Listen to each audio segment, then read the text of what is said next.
Vamos a dar comienzo a este denominado curso de instrucción a la Ley de Urgente Consideración 19.889.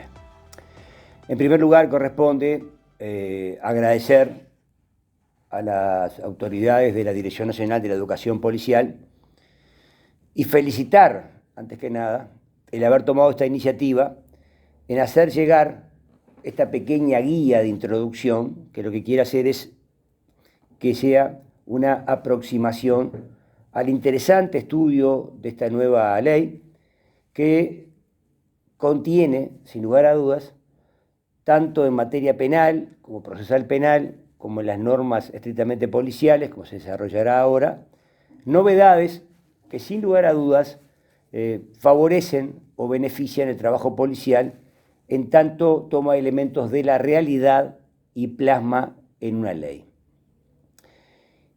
Y segundo lugar, el agradecimiento a las mismas autoridades de la Dirección Nacional de la Educación Policial el haber confiado en mí para hacer llegar esta pequeña guía introductoria a esta ley de urgente consideración. Estamos hablando ahora ya directamente del trabajo. Vamos a dividir el trabajo en tres grandes partes. Ustedes van a ser acompañados de determinadas transparencias que van a poder ir más llevando lo que yo les voy diciendo, y vamos a ir explicando el porqué de cada una de ellas. En cuanto a la primera parte, nos vamos a referir a las reformas de la Ley de Urgente Consideración a determinados artículos del Código Penal que impactan directamente en la función policial. No voy a hacer mención, primero por lo acotado de esta guía introductoria, y tampoco voy a hacer mención a los artículos del Código Penal que tienen directamente referencia con delitos del Código Penal que no lo vamos a poder analizar. Sí, vamos a analizar los delitos que impactan, como dije yo, directamente en la función policial. Luego, siguiendo el mismo camino de esta introducción, vamos a analizar los artículos de la Ley de Urgente Consideración que reforman aquellos artículos directamente vinculados a la actividad policial y no los que se vinculan a lo que tiene que ver con la práctica procesal penal, que evade primero a esta charla, a esta guía introductoria, y también a un curso en esta escuela. Y en tercer lugar, nos vamos a referir a los artículos de la Ley de Urgente Consideración que reforman la Ley de Procedimiento Policial.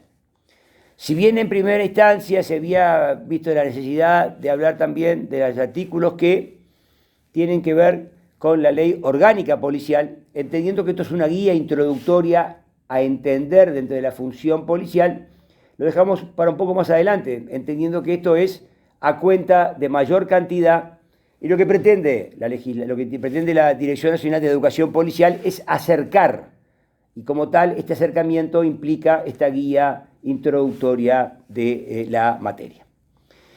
El primer artículo que vamos a mencionar es el artículo 26 del Código Penal, que habla específicamente de la causa de justificación legítima defensa. Como ustedes pueden observar, tiene texto en blanco y texto en rojo.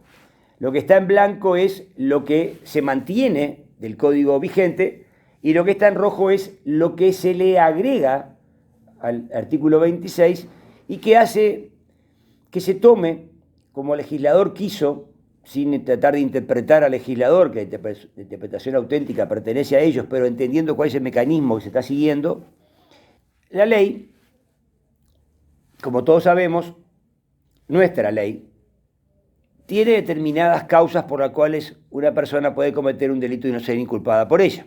Nos estamos refiriendo a este caso específico de las causas de justificación, que van del artículo 26 al 29 del Código Penal.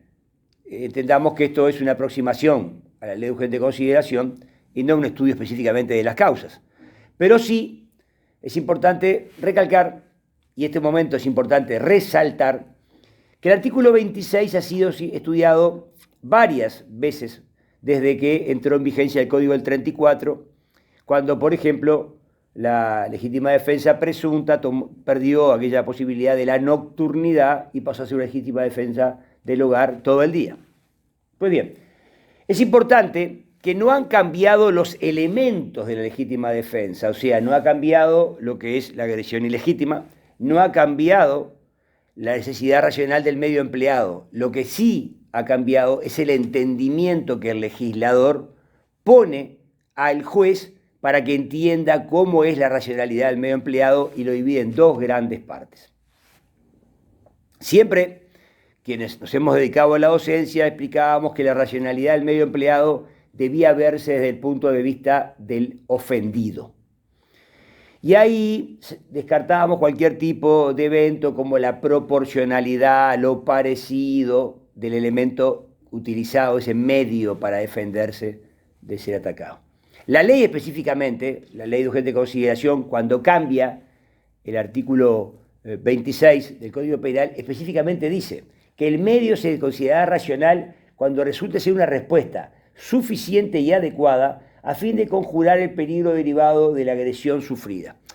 Yo hago una lectura del artículo porque me parece que en este momento es conveniente leer el artículo y no tratar de interpretarlo de una manera desde la cátedra, sino que quede claro el entendimiento. Fíjense, una respuesta suficiente y adecuada a fin de conjurar el peligro. O sea, está amplificando un concepto que hemos tenido y que se ha tenido en la doctrina, en la jurisprudencia, que analizar desde todo punto de vista en ese tipo de racionalidad, hablando, como decíamos hoy, de lo parecido, lo similar o lo igual.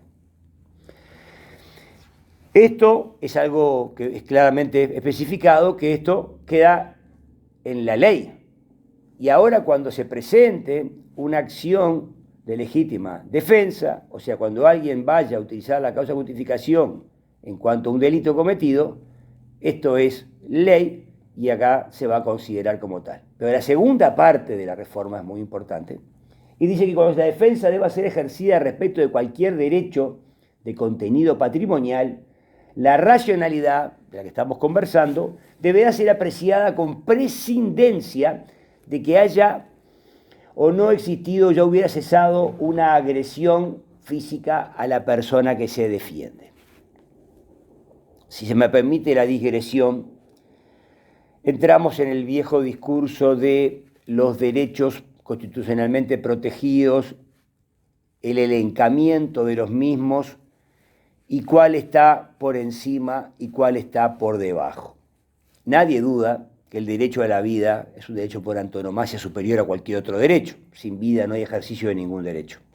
Lo que sí es importante entender acá es que acá está diciendo que no va hacia la persona que ataca, sino a la persona que se defiende. Los elementos de la legítima defensa siguen siendo los mismos. La agresión ilegítima, la necesidad racional del medio empleado para repelerla o evitar la agresión y la falta de provocación suficiente por parte del que se defiende. Lo que quiere decir ahora es que quien se defiende o defiende un derecho patrimonial no tiene que estar con la gran duda de considerar o no si en esa defensa de su bien patrimonial está afectando a el bien superior, en todo caso, de quien ataca, que es la integridad física o la vida. Dentro de un segundo, cuando hablemos un poquito de los cambios que se operan en la ley de procedimiento policial y que exigen dentro de la doctrina del procedimiento, de la cual también es modificada en cuanto a ser ampliada, y dice que la policía tratará de evitar causar mayores daños a lo que pretende evitar, nos enfrentamos a un estatuto, a un estado policial, y vamos a hablarlo dentro de un momento. Pero acá hablamos de personas ajenas a una institución que defienden su propio derecho. Me parece que poner a la persona en ese pie de igualdad en la defensa, entendiendo que hay derechos superiores a otros, pero no que tiene que estar en la cabeza del ofendido, es hacer un hecho de estricta justicia. Nadie dice que a partir de ahora se conceda un bill de impunidad, una regla de que vale todo. Quiere decir, vamos a empezar a equiparar las fuerzas en cuanto a quién se defiende y quién ataca. Entendamos que quien se defiende no fue a buscar. Ya le vamos a pedir que no haya habido provocación. Ya le vamos a pedir que la agresión sea ilegítima. lo que hacemos es decirle, bueno, dentro de la racionalidad tiene estos elementos a ser juzgado un poco mejor. Ustedes me entenderán que esta apretada síntesis tiene que estar moderada a un espacio temporal, por lo que les pido por favor que entiendan que hay elementos que podemos desarrollar a posteriori, que esto, ya lo dije, es que se cumpla a futuro algo mejor, a cuenta de crear un curso e introducirnos más en la temática. Esto es una guía, una introducción a estos novedosos cambios. En la última parte, ustedes están viendo en la transparencia que termina el artículo 26, en rojo es el cambio, la reforma, la modificación, y dice, se consideran dependencia de la casa, hablando ya, como yo dije hace un minuto, la legítima defensa presunta del hogar, donde se presuponen los 3 elementos, ya lo habíamos hablado hace un segundo. Empezó la ley a entender, en rojo acá, que aquellas dependencias de la casa, que desde la cátedra hablamos de la continuidad o la contigüidad o la proximidad, y empezaban las discusiones o las consultas o las dudas en cuanto a qué era o no era esa proximidad de que estábamos hablando, la ley lauda, por lo menos en parte, porque también usa el concepto de similar. Entonces voy a volver a dirigirme a la ley. Para hablar de las dependencias, dice, se consideran dependencias de la casa en las zonas urbanas, y ahí específicamente, luego de 2 puntos, dice los balcones, terrazas, azoteas, parilleros, barbacoas, jardines, garajes y cocheras o similares. O sea que está ampliando el espectro a aquello que no se nombró. Y luego dice, siempre que tengan una razonable proximidad con la vivienda. O sea que, sin perder de vista lo que hablábamos antes en cuanto a la proximidad, a la contigüidad, está diciendo, bueno, estos elementos los consideramos para que no tengan duda quién debe ejercer la defensa. Recordemos, está visto desde el punto de vista del que se defiende. Está volviendo un poquito a igualar las fuerzas, porque si yo me voy a defender y voy a dudar lo que estoy haciendo, me está poniendo a mí una capiti diminutio, está diciendo, bueno, defiéndase y cuide cómo lo hace, cuide dónde lo hace, tenga en cuenta que puede ser castigado. ¿Está bien?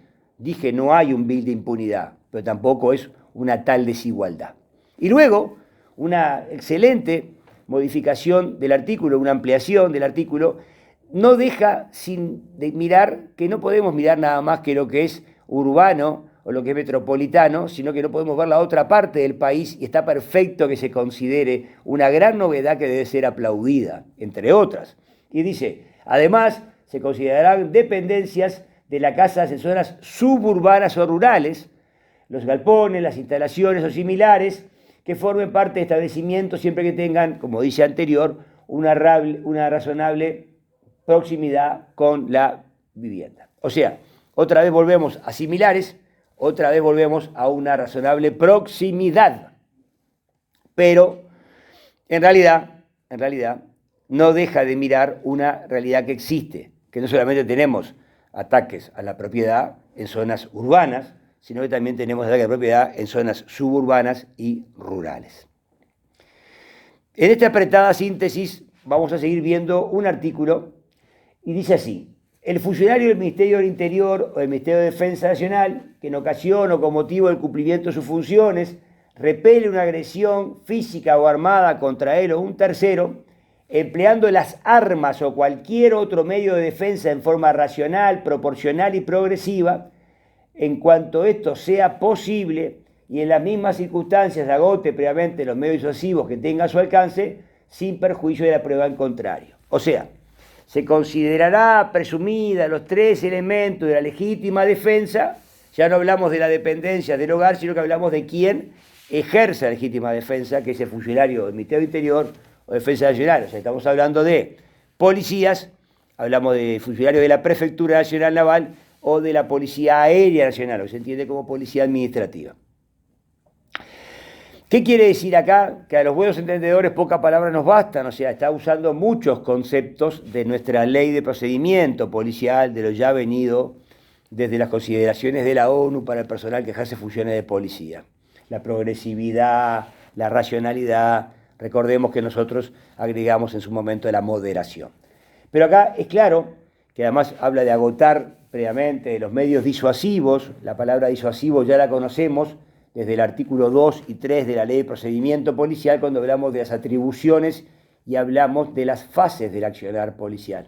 O sea, ¿qué hace este numeral de la legítima defensa?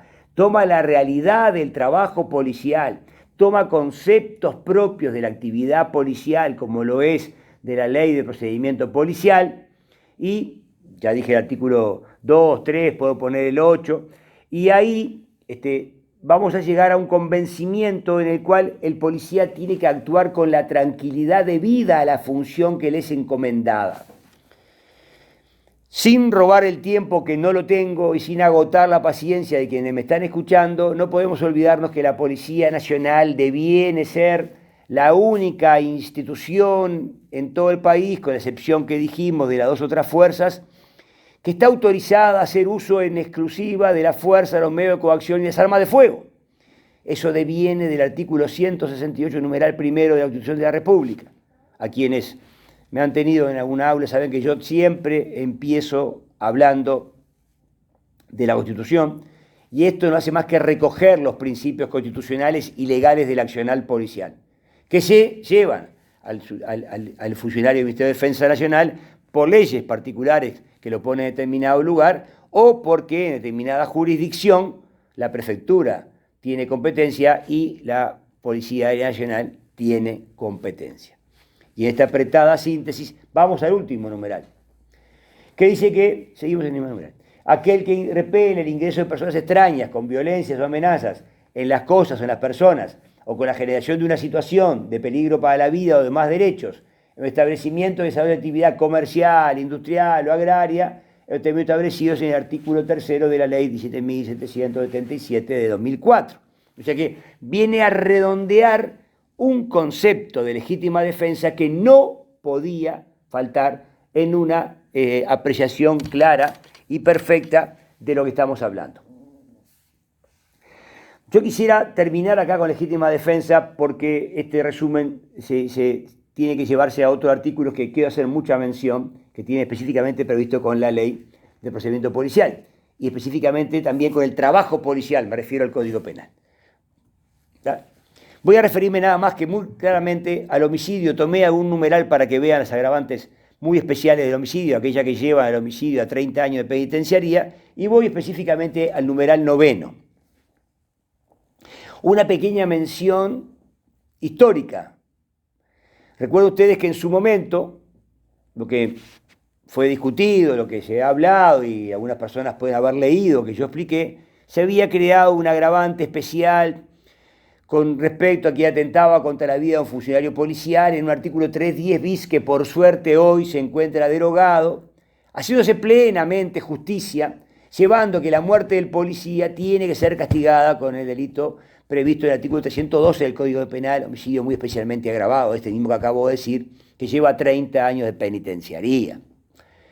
Quisiera explicar, y voy a leer en voz alta para que vean que por qué se llega a esto, y está bien que se llegue. Dice: cuando el homicidio se dé contra una persona que revista la calidad integrante o dependiente del Poder Judicial y del Ministerio Público, funcionarios policiales y militares y guardias de seguridad privada, siempre que el delito fuera cometido a raíz o a razón de su calidad de tal.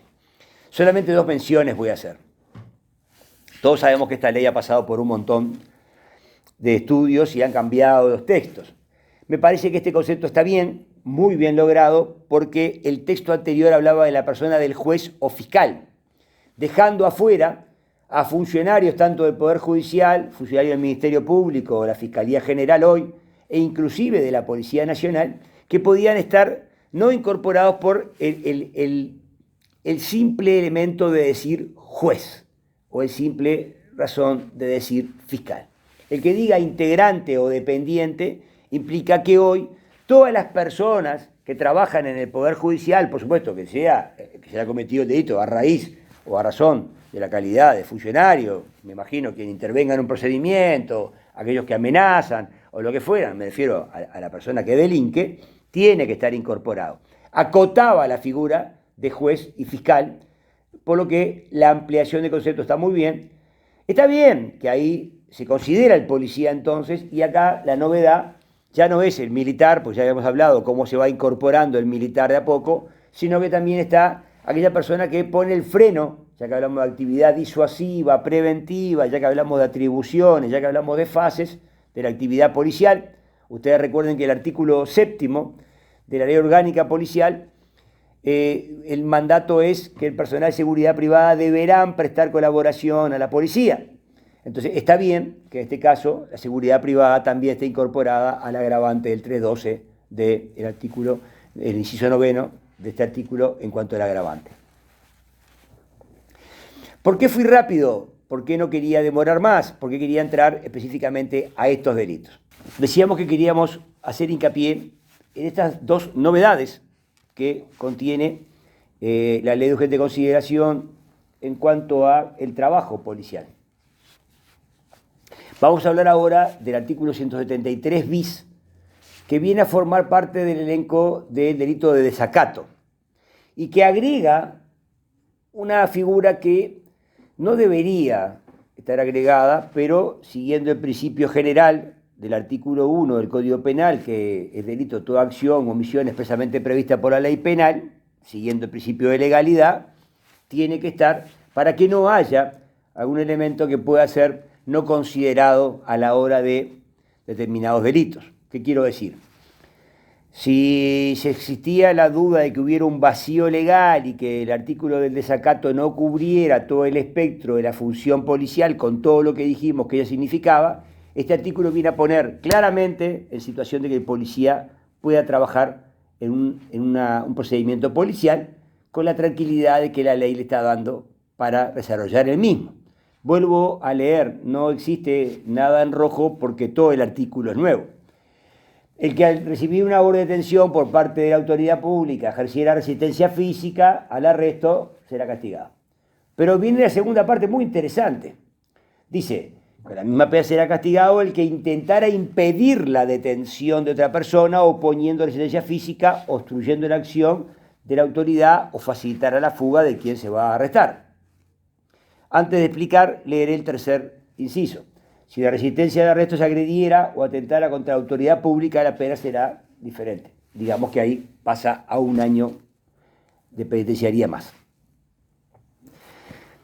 En buen romance, esto significa que la policía va a poder desarrollar una tarea que acabamos de decir que la Constitución le ordena, que es la única que puede hacerlo con la excepción de la Prefectura y la Policía Aérea Nacional, y que no puede estar supeditada a que alguien impida, obstruya o de alguna manera facilite que la persona que va a ser arrestada se fugue. Vuelvo a decir, el legislador no hace leyes vacías de contenido, no crea figuras penales que vengan a crear algo que no existe en la realidad. El legislador lo que toma es la realidad, la plasma en la ley y a partir de ahí esto entra en vigencia. Digamos que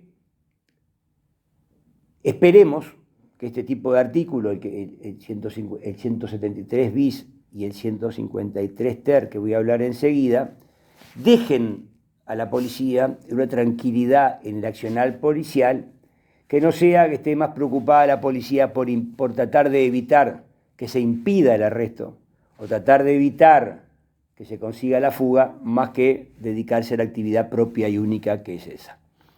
Vuelvo a decir, el legislador toma de la realidad un hecho que acontece, lo plasma en la norma y de allí surge el delito. Vamos a hablar ahora, justamente, siguiendo el orden, de un artículo que también es una creación de esta ley, que le caben todos los conceptos que dijimos antes y que tiene que ver con el artículo 173 ter, agravio a la autoridad policial. Este artículo también, como hablamos antes, sufrió modificaciones en cuanto al tratamiento de la ley de urgente consideración, fueron quitados verbos nucleares, no voy a especificar tampoco porque se nos iría del campo de aplicación de esta charla, pero específicamente podemos decir sí, que ha quedado claro que hay 6 verbos nucleares. Ya. El que obstaculice, agravie, atente, arroje objetos, amenace o insulte a la autoridad policial el ejercicio de funciones o con motivo de estas. ¿Tá? Luego viene la excepción, que vendría a ser que cuando la acción se comete, por ejemplo, en base al ejercicio de libertad de prensa o a la mera protesta. Y luego vienen las agravantes, que digamos que no voy a hacer mucha especificación en ellas porque salen de la simple lectura. Sí es importante que veamos que se castigan las actitudes, pero tenemos claramente que una cosa es lo que hablamos antes con respecto al arresto de la persona, y esto es el agravio a la autoridad policial. Se trató, como dije, en las diferentes discusiones, tanto sea extra como parlamentarias, que se fue afinando los conceptos del primer proyecto de ley que se puso a consideración, pero quedó claro que esto tiene que ver con la función policial. O sea, estamos hablando de un Estado de derecho, estamos hablando de un Estado republicano democrático, estamos hablando de que la policía cumple una función esencial para la vida del ciudadano. Recuerden, cuando hablamos de delito, las funciones de retribución de la pena, la tarea de prevención para que no se cometa el delito. Entonces, eso no puede dejarse de considerar cuando el legislador tiene que sancionar una conducta en el cual se está diciendo que se está, por una parte, obstruyendo la tarea policial y por otra parte, agraviando a la policía por hacer ni más ni menos que la función que la Constitución le encomienda. Bueno, llegados a este punto y teniendo que sancionar normas que contemplen esta situación, es evidente que este artículo 73 ter, agravio a la autoridad policial, viene a poner en sus justos términos un hecho que, sin lugar a dudas, acontece en la realidad.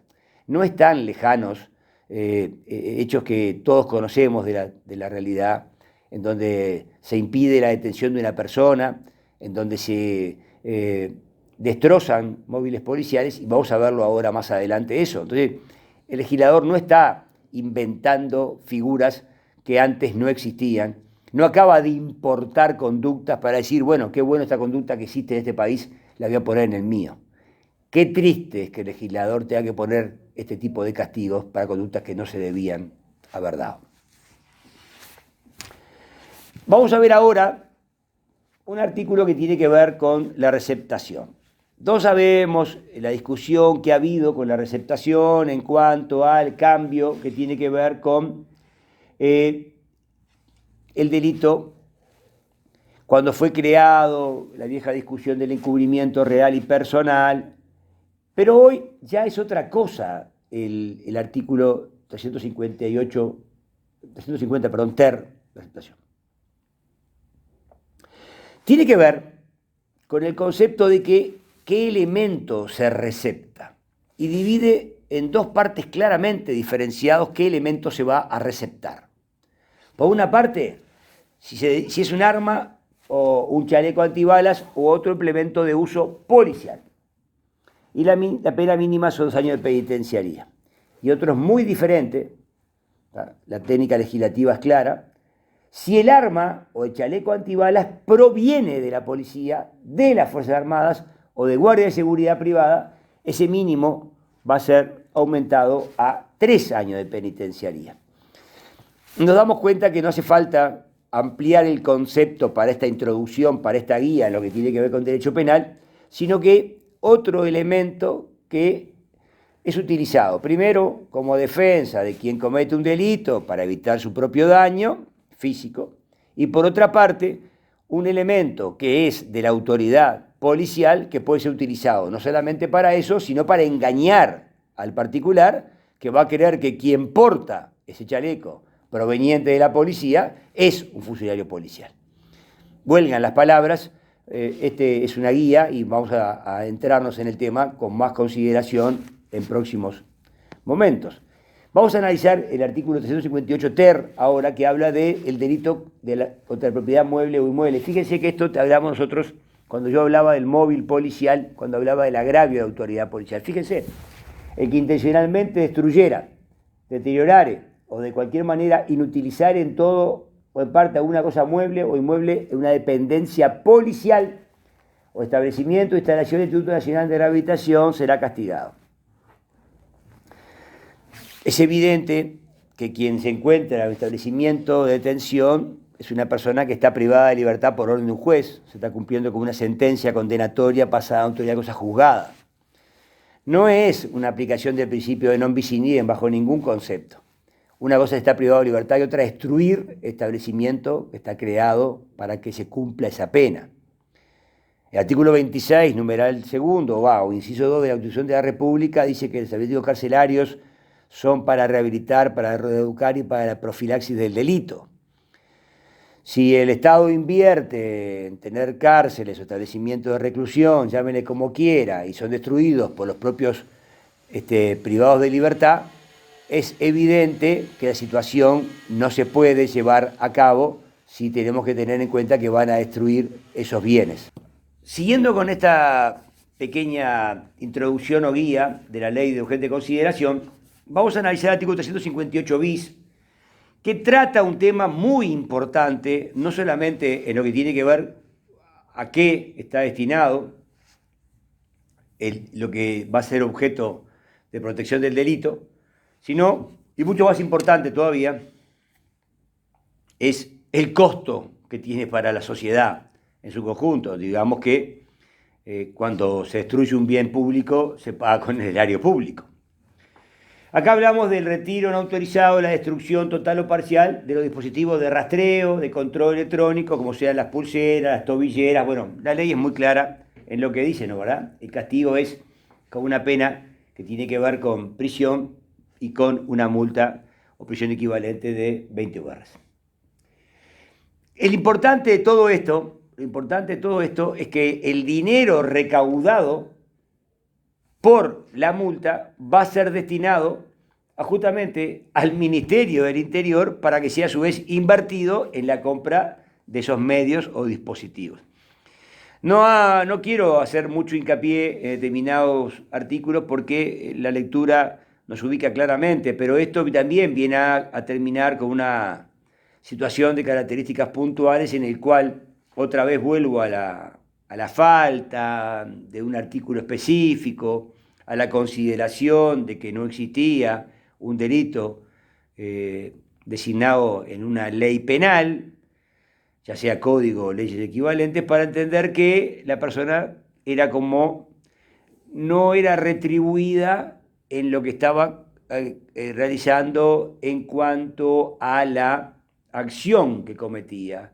No puede quedar impune alguien que está rompiendo un elemento que además cumple una función. Digamos que la persona puede ser beneficiada con una no aplicación de una privación de libertad y se le pone un rastreo, se le pone un dispositivo, o medio para rastrear y lo rompe, o al revés, en el flagelo que sufre la sociedad en cuanto a la violencia de género o a la violencia hacia la mujer basada en el género o en la propia violencia doméstica. Por último, vamos a hablar del artículo 149 quater. Me refiero por último dentro de los artículos del Código Penal del libro 2, porque vamos a analizar después la reforma de una falta, que es la ocupación de espacios públicos. Vamos a entender que acá tiene que ver con el hostigamiento de los trabajadores de la educación, de la salud y el transporte. O sea que en realidad, visto que se ha ido muy extenso esta charla, vamos a tratar de redondear el concepto diciendo que también acá hay un castigo hacia una conducta que tiene que ver justamente con la aplicación de una multa, prisión equivalente o medidas sustitutivas de la ley. Siempre si el funcionario de la salud, de la educación o del transporte es agredido, hostigado justamente en ocasión o con motivo de su trabajo. Si ustedes leen ahí, dice que el que ingrese sin autorización a un establecimiento educativo, bueno, estamos viendo que todo esto tiene que ver con situaciones que se dan en la realidad. Vuelvo. No estamos en una situación de que el legislador cree figuras vacías. No sé cuántas veces lo dije ni cuántas veces lo voy a decir. Quiero decir, estos hechos acontecen en la realidad. Estos hechos toman relevancia jurídica cuando se crea una norma, pero antes son producto de la realidad cotidiana que vivimos. Entonces, la ley de urgente consideración vino a poner en negro sobre blanco un hecho de la realidad que a partir de su instauración como ley va a ser castigado. Por último, como yo le decía, acá no voy a hacer mucha mención porque este artículo, si bien ya existía ocupación de espacios públicos, es una falta, sí ustedes pueden ver que tiene en rojo esa parte que deroga aquello de la segunda intimación que decía el artículo 368 y la redacción es muy clara. La persona que ocupe espacios públicos será intimado por parte de autoridad departamental, municipal o policial, está perfecto, correspondiente a retirarse en forma inmediata y a que desista de su actitud. De permanecer o persistir, esta en parte en rojo es la parte nueva, será castigado con una pena de 7 a 30 días de prestación de trabajo comunitario. Por supuesto, no puede, esto ya existía antes, ya que no está reformado, la conducción, digamos, el traslado a una dependencia del Ministerio de Desarrollo Social. O sea, es una falta como tal de un trabajo comunitario, porque responde a la nueva modalidad de la falta de la ley 19.120 de 2013, pero que también está tomando una situación que se da en la realidad y que aquella redacción no facilitaba el trabajo como tiene que ser de esta gente que, como bien dice ahí, ¿no? ¿Verdad? Acampando, pernoctando en lugares públicos. O sea, no se está diciendo no y nada más. No, y se le da una salida. Pero el tema es, la autoridad tiene que prevalecer, la autoridad tiene que hacerse. Vuelvo a decir lo mismo, es una conducción de características legales. Por esta parte vamos a terminar la charla con respecto al Código Penal y los invito a la charla que tiene que ver con las reformas al Código Procesal Penal referentes a el trabajo policial.